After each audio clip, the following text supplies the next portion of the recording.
everyone, my name is PHUONG NGAN.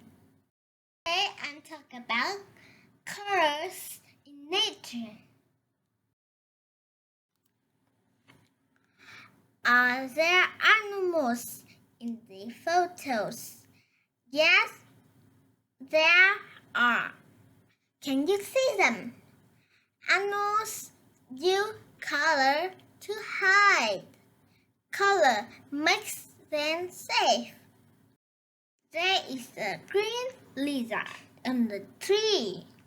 There are green leaves. The green lizard is safe in the green leaves.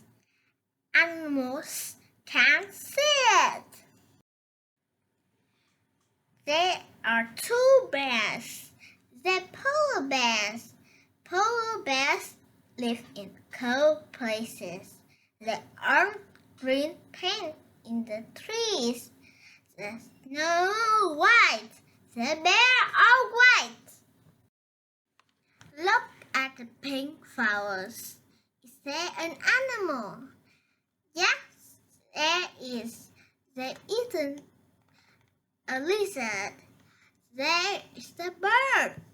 The bird is yellow and pink. Yellow and pink are bright colors, but the bird is safe in the tree. Thank you for listening.